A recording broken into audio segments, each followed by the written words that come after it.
All right. Obviously, a tremendous Big Ten battle. I thought Indiana, their physicality defensively took us out of a lot of stuff, and I give them a lot of credit for how just physical they were. They do a great job of getting their hands on balls.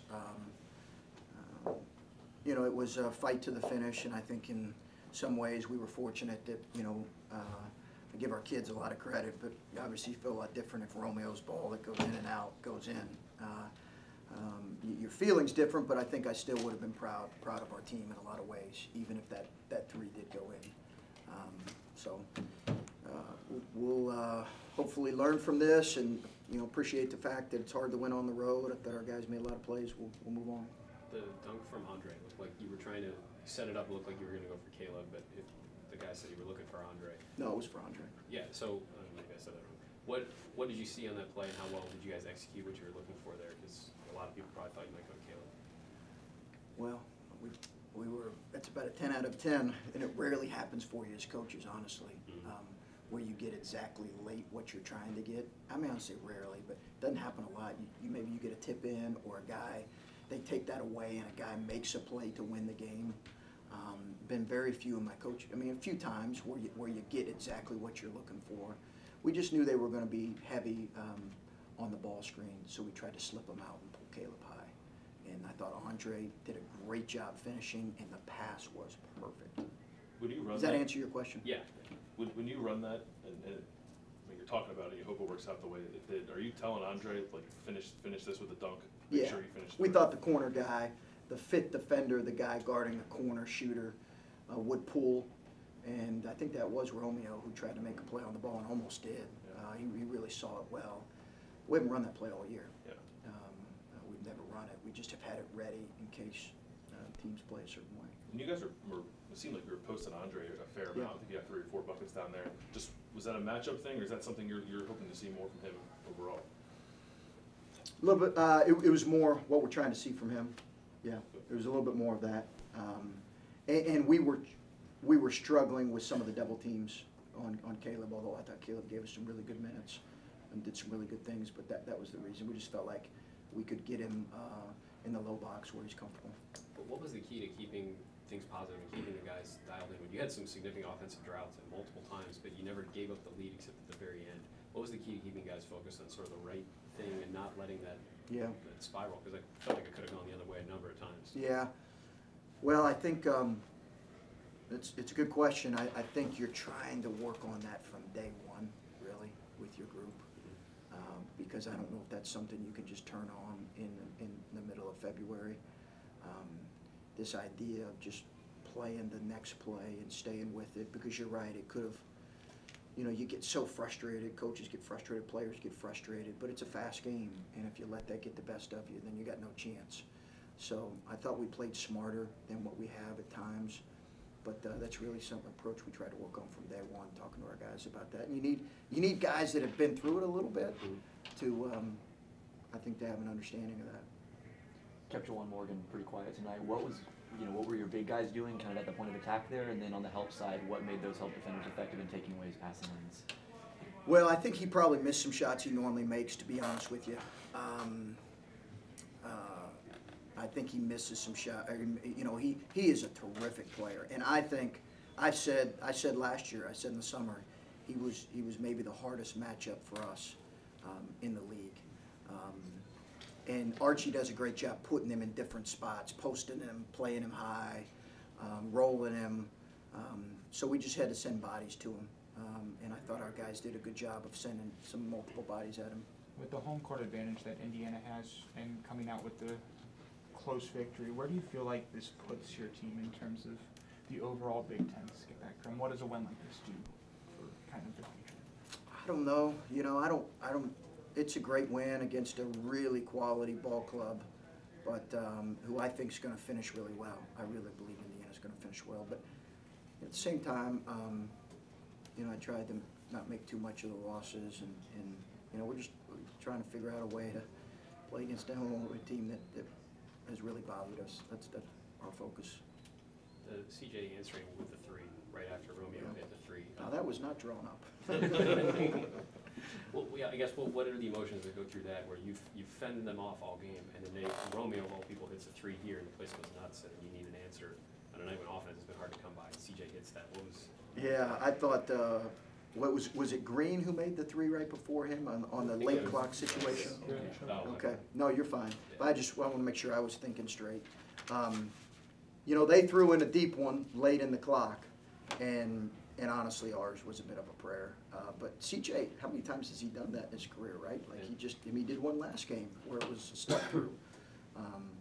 He really has shown the ability to make those shots and make those plays. But that might have been, in some ways, the second biggest or the biggest play of the game, because it's a 3-point game, and we're, like you said, we're struggling to score. You guys have gone on a winning streak here since the Michigan game. Some of your players said, like, the little skirmish or whatever kind of brought them together. I mean, can single events in a season kind of spark a team like that? You know, I don't know. I think you'll have to ask them that. I'll let them speak to that. You know, I think, listen, you know, when you live in the valley a little bit, you tend to appreciate the climb to the mountaintop a little bit. And I'm not saying we're near the mountaintop, but I just think maybe it was that moment, or maybe it's just going through what we went through in that stretch that kind of forces you to appreciate this journey we're on, and appreciate winning a game and enjoying the moment, because I can get lost a little bit when you're 12-1.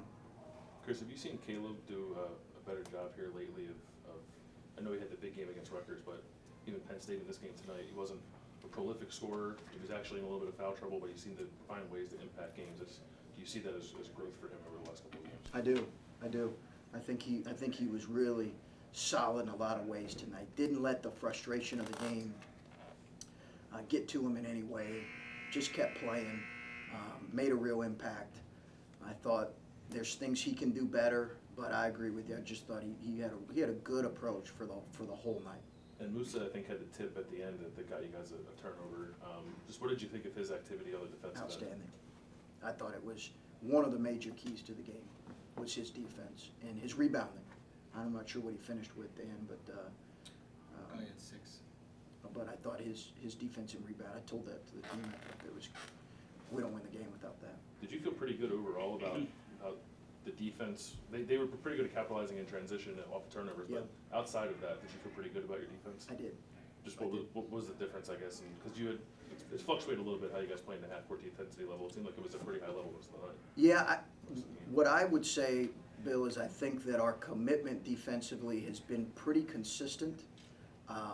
And it's not always where it needs to be, but it's been pretty consistent.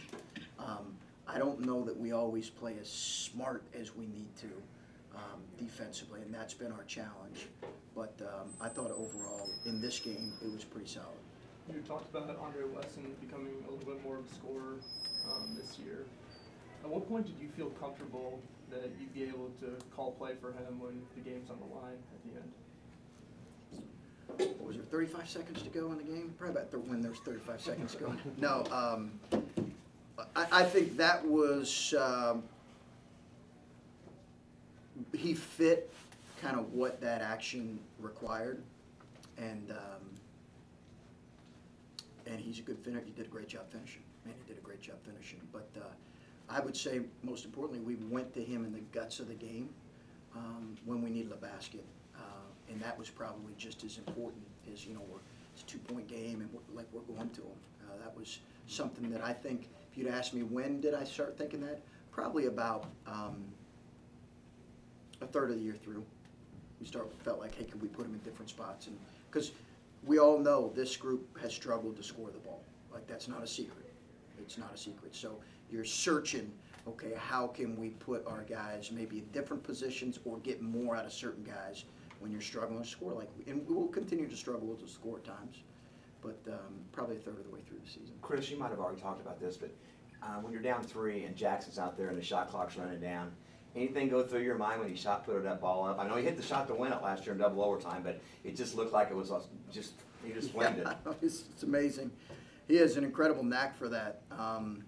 It was a busted, we didn't have much going that possession. We didn't have anything going, and he's got an incredible knack for that. But I was relieved because I thought the game was potentially at a tipping point there. Okay. Okay, one more. Good. You talked a lot about with the young guys on your team sort of figuring out what they can and can't do. I think maybe most of that on the offensive end. With Andre, is he an example of what it looks like as a guy develops, as someone figures that kind of thing out? Because when he got here, I don't think people expected him to contribute really in any significant way offensively, and it seems like he's really grown in that role. He's Exactly he's exactly that, and I think he struggled with it early last year too.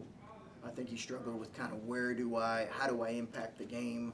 Where do I impact the game? He took bad shots early, if you guys remember early last year, and he had a lot of turnovers.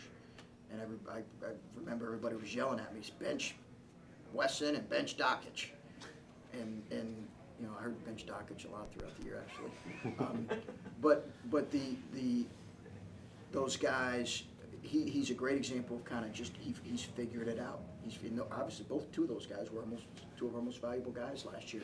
He's moved into this year where he's gotten even a better understanding of that. How can he impact the game based on his skills? He had a good off season, but he's a great example of that. And it takes time for players, you know. And as a junior, he should have an understanding of that. Okay. All right, thanks.